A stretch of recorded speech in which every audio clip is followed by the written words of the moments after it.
Welcome to the Growth Network and welcome to Teacher Tips number 4. This is our opportunity to consider some of the themes raised in each chapter of the 5 dysfunctions of an SLT. Our title this week is Be the Best Person You Can Be. Now, this chapter of the book might as well be summed up as what are we all doing here? First, Harry asks himself whether he's going to survive any more change, and then the team discuss the school's objectives as an organisation. At the end of the chapter, both Harry and Billy insist that whatever the team decide the school's mission and values are, they must apply equally to everyone: staff, students, parents, anyone else involved in the school. This week's tip is to make your breaks and take your breaks, both in and out of work.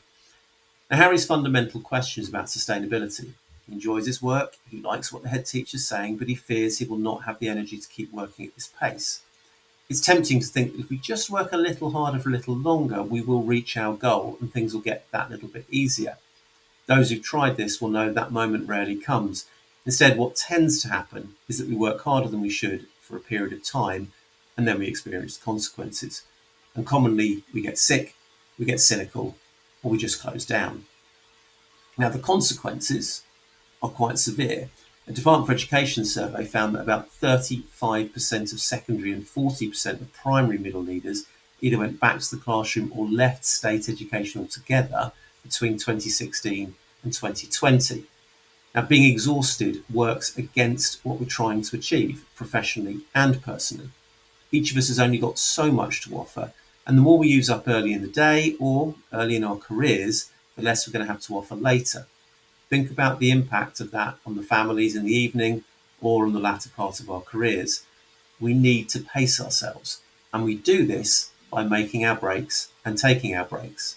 We take these opportunities to slow down and to stop because it enables us to marshal our energy and prepare for the next thing. After a busy morning, it's tempting to work through lunch or break to make sure you're ready for the afternoon, or to chat to colleagues about work. However, even if you do these things, first of all, take at least a few minutes just to be alone and to stop. Now, however you use those few minutes, it's worth thinking about a few rules. Number 1, be alone or with someone else doing the same thing you are. Secondly, do something unrelated to your work. And thirdly, something which refreshes you.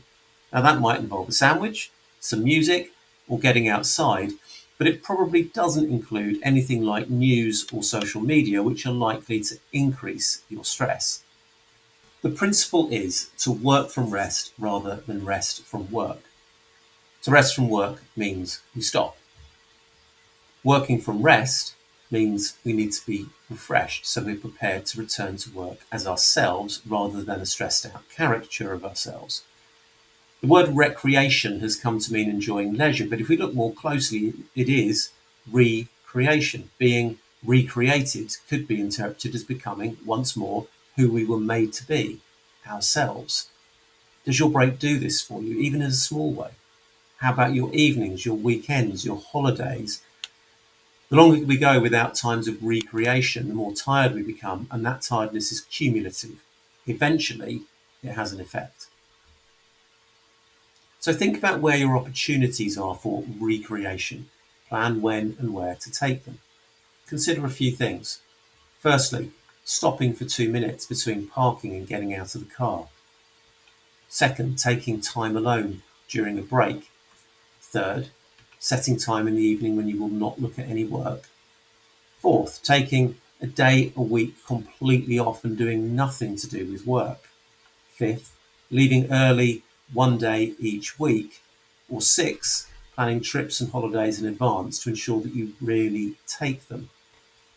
Whatever you choose should make you more like yourself, able to do your job better, and be more present to the people who matter to you. As the team say, you should become more like the best person you can be, because who you are matters at least as much as what you do. Thanks for joining us, and we'll see you again for another Teacher Tips.